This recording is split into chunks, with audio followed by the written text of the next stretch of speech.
mencurigai satu yang dengan yang lain itu. Ya, ya inilah dalam masa-masa yang seperti ini kita bisa melakukan doa ini suatu hal yang baik. Ya, doa, ya. Berdoa karena kita berdoa itu artinya juga kita mengadu kepada Tuhan. Kita berdoa kepada Tuhan, mengadu, memberikan unek-unek kita kepada Tuhan. Karena kita sadar bahwa Tuhanlah yang mempunyai kehidupan dan juga yang mempunyai hidup kita ini. Maka doa novena kerahiman ilahi ini merupakan tindakan yang sangat positif. Ya, sampai teman saya yang bukan Katolik, yang beragama lain, mendengar kalau ada doa selama 9 hari, ya untuk ya supaya yang pertama untuk menyambut kemerdekaan Republik Indonesia, yang kedua supaya virus corona ini berlalu dari negara kita, itu mereka yang beragama lain pun memberikan apresiasi kepada kita, apa yang kita lakukan. Karena apa? Karena ya saya kira kita sudah mengadakan daya upaya yang begitu luar biasa supaya dapat bertahan hidup, sudah mematuhi protokol kesehatan. Ya. Maka selain mematuhi protokol kesehatan dengan ketat, ya kita bisanya berdoa. Berdoa kita bersandar kepada Tuhan. Inilah andalan kita. Tuhan Yesus adalah andalan kita. Maka dalam kesempatan ini, dalam doa ini, kita juga akan mendoakan bangsa kita, terutama juga mendoakan pimpinan-pimpinan nasional, Bapak Presiden, dan jajarannya, menteri-menteri, mendoakan kepala-kepala daerah dan jajarannya, bahkan mendoakan Pak RT, ya, yang sering kita mintai tolong Pak RT, Pak RW, nah, tenaga kesehatan yang sudah berjuang juga untuk ikut berjuang untuk ikut meredakan supaya COVID tidak menular. Ya. Saudara sekalian yang dikasihi Tuhan, banyak orang bertanya, ya, sampai kemarin masih bertanya, sampai kapan ya virus corona ini berhenti menyerang kita? Saya kira pertanyaan ini sulit dijawab. Seperti halnya di dalam bacaan Injil pada hari ini, seorang yang bertanya kepada Tuhan Yesus mengenai bagaimana caranya memperoleh hidup yang kekal. Ya, kalau kita ditanya, seandainya kita ditanya oleh orang muda tadi, bagaimana kita bisa memperoleh hidup yang kekal, saya kira secara duniawi kita juga sulit menjawabnya. Nah, tapi nanti akan ada jawabannya oleh Yesus di belakang, nanti akan saya tunjukkan. Yesus menjawab apa? Nah, ketika ditanya, bagaimana memperoleh hidup yang kekal? Nah, saudara sekalian, ternyata tadi yang bertanya adalah seorang anak muda yang kaya. Yang bertanya tadi adalah seorang anak muda yang kaya. Dari sisi dunia, anak muda ini memang tergolong sukses, sebab tidak mudah seseorang ini meraih kekayaan dunia selagi masih muda, ya, masih berusia muda. Yang sudah tua saja belum tentu berhasil untuk mendapatkan kekayaan. Memang bisa juga masih kecil pun ya bisa kaya raya. Masih kecil bisa kaya raya karena memang keturunan orang kaya. Tapi saudara sekalian, pertanyaannya adalah mengapa anak muda yang kaya itu bertanya tentang cara memperoleh hidup yang kekal? Mengapa? Kira-kira kenapa dia kok bertanya bagaimana cara memperoleh hidup yang kekal. Ya. Bila kita teliti lebih lanjut, ya kalau saya baca ayat dalam Injil tadi, itu memang ya tidak ada jawabannya. Alasan mengapa anak muda yang kaya tadi bertanya seperti itu, alasannya kenapa ya? Jawabnya tidak ada jawabannya. Tapi kira-kira ya, bila melihat kecenderungan orang yang telah meraih kesuksesan, maka biasanya mereka berkeinginan untuk menggali semua hal yang kira-kira bisa mereka dapatkan. Semakin kaya seseorang, maka semakin ingin menguasai segala potensi untuk mendapatkan sebanyak-banyaknya harta dunia. Dan itulah, saya kira itu adalah watak dasar dunia. Jadi kepercayaan diri dari seseorang yang kaya ini amat tinggi. Jadi kepercayaannya itu sangat tinggi. Sebab ia yakin sanggup untuk memperoleh apa yang diinginkan. Sanggup untuk memberi apa yang diinginkan bagi orang yang mempunyai uang atau mempunyai kekayaan, apa saja yang diinginkan pasti bisa dimiliki. Jadi kalau ada kekayaan, ya apa saja yang diinginkan bisa dimiliki. Pengen ini bisa dimiliki, pengen itu bisa dimiliki, karena ada uang. Kalau nggak ada uang, ya pengen ini, ya mungkin hanya lihat-lihat, kita ke mall, ya, kita yang jadi yang tidak mempunyai uang ke mall ya cuma lihat-lihat saja. Minimal bisa ngadem, ya ke mall ngadem itu ya daripada di rumah panas. Yuk masuk mall, lihat-lihat. Rekreasi bagi orang yang tidak punya, ke mall itu rekreasi. Ya, bisa lihat-lihat, bisa lihat kaca, lihat barang-barang, meskipun tidak bisa beli. Ya, tapi minimal bisa menikmati situasi yang dingin. Nah, saudara sekalian, hal itu terlihat ya bagaimana anak muda tersebut menjawab karena keyakinannya tadi. Ia menjawab sudah melakukan perintah Allah ketika Yesus mengatakan bahwa jika ingin memperoleh hidup yang kekal, maka harus melakukan segala perintah Allah. Kepercayaan diri dari seorang yang kaya amat tinggi, ya, sebab ia yakin sanggup untuk memperoleh apa yang diinginkan. Tadi saya kutip lagi, kata orang itu kepadanya, perintah yang mana? Kata Yesus, jangan membunuh, jangan berzina, jangan mencuri, jangan mengucapkan saksi dusta, hormatilah ayahmu dan ibumu, dan kasihilah sesamamu manusia seperti dirimu sendiri, kata orang muda itu kepadanya. Semuanya itu telah kuturuti, apalagi yang masih kurang. Anak muda itu yakin telah melakukan segala perintah Allah, bahkan dengan sangat sombong ia berkata, apalagi yang masih kurang yang harus ia penuhi agar memperoleh hidup yang kekal.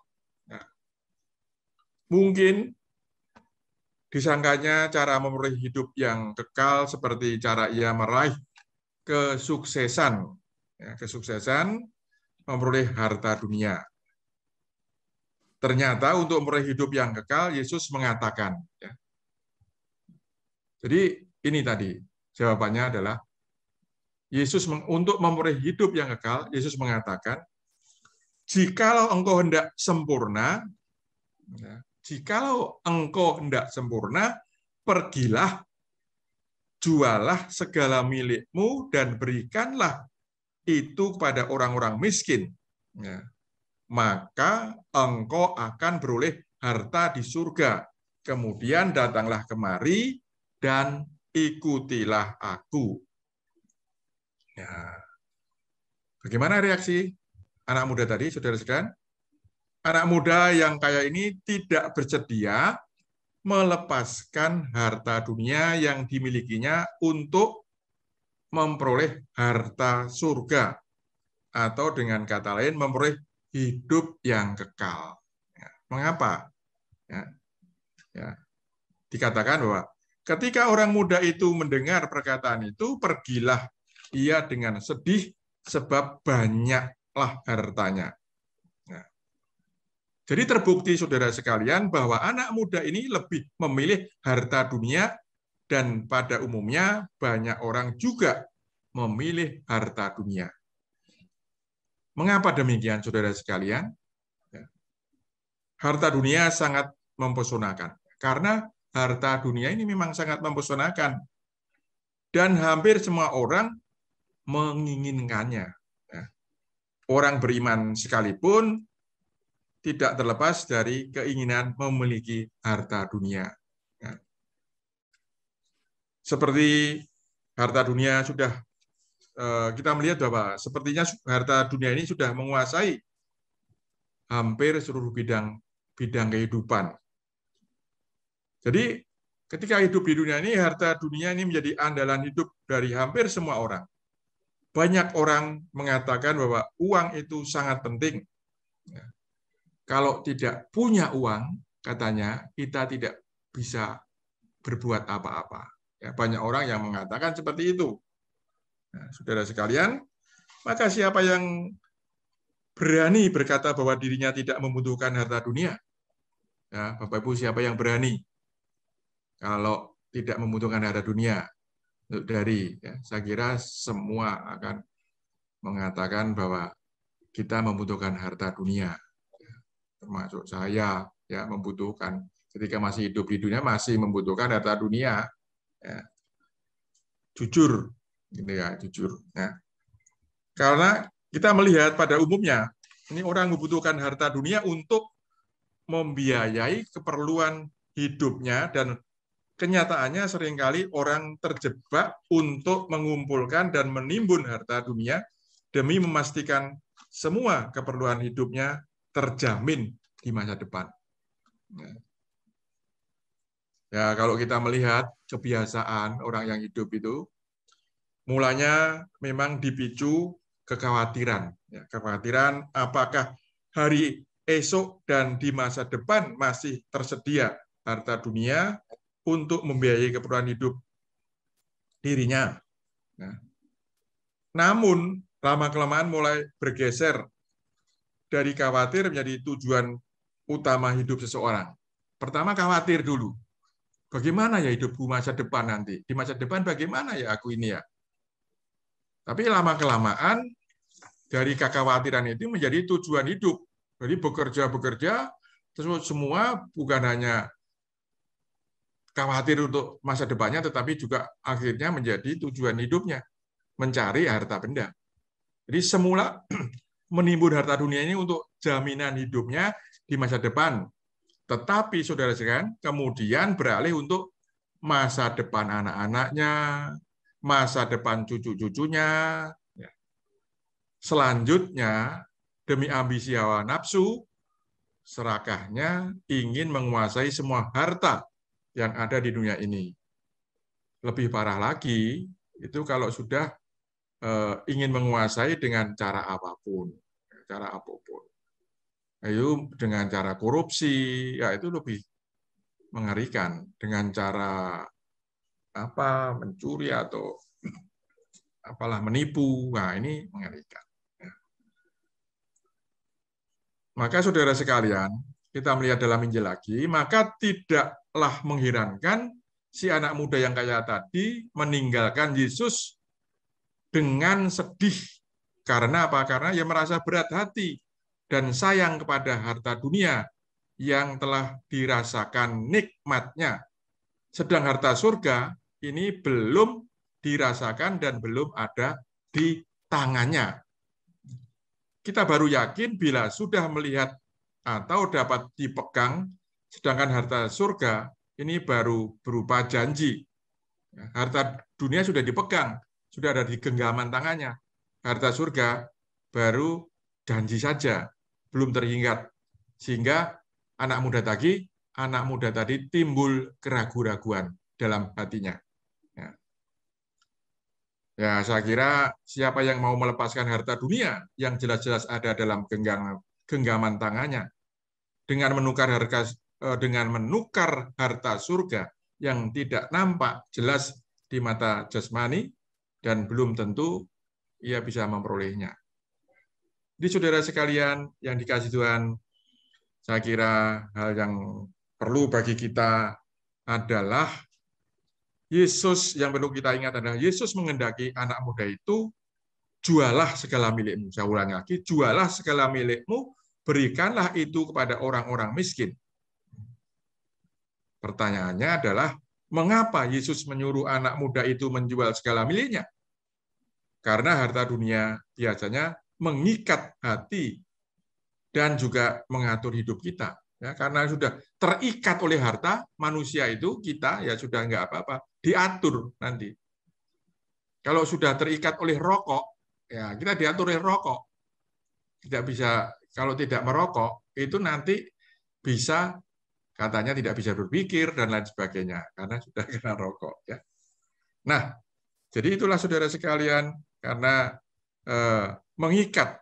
Nah, maka di dalam Injil Matius, bab 6 ayat 21 juga dikatakan, karena di mana hartamu berada, di situ juga hatimu berada. Jadi dari sini, saudara sekalian, Tuhan Yesus mengatakan seperti itu, sebenarnya Tuhan mau karena supaya hanya dialah satu-satunya yang kita sembah dan kita kasih. Ya. Hanya Tuhan Yesus saja yang kita sembah dan kita kasih. Ya. Yesus menghendaki anak muda itu datang kepada Yesus dan ikutilah aku. Dan ikutlah aku. Ya. Dan mengapa Yesus menyuruh anak muda itu datang mendekat kepadanya dan mengikutinya? Karena melalui Yesuslah akan beroleh hidup kekal di surga. Nah, jadi kalau mau kita semua kalau mau memperoleh hidup di surga, ya kita harus datang kepada Yesus dan mengikuti Yesus. Karena di dalam Injil Yohanes bab 14 ayat 6 juga dikatakan, kata Yesus kepadanya, akulah jalan dan kebenaran dan hidup. Tidak ada seorang pun yang datang kepada Bapa kalau tidak melalui aku. Inilah saudara sekalian, mari kita mengikuti Tuhan Yesus dengan sungguh-sungguh. Ya. Karena Tuhan Yesuslah sebagai jalan, kebenaran, dan hidup. Maka ketika kita mengikuti Yesus dengan sungguh-sungguh, maka kita juga akan sampai pada kehidupan yang kekal. Ya. Saudara sekalian yang dikasih Tuhan, kalau kita merefleksikan pada saat ini, besok kita merayakan hari ulang tahun kemerdekaan Republik Indonesia, dan pada saat ini juga bangsa kita sedang dilanda pandemi, pagebluk, ya pagebluk mulai bulan Maret tahun 2020 kemarin. Ya. Saudara mendengarkan bacaan Injil pada hari ini, saya kira kita harus bagaimana kita mengupayakan yang mempunyai harta benda, harta kekayaan kita di dunia ini, karena harta kekayaan di dunia ini hanyalah apa? Hanyalah merupakan sarana bagi kita untuk menyatukan hidup kita dengan Allah sendiri. Maka ketika saat saudara-saudara kita yang terdampak pandemi ini merasa harus kita bantu, maka marilah kita sharing, berbagi, supaya dengan berbagi mereka juga tidak merasa hidup sendirian, tidak berat.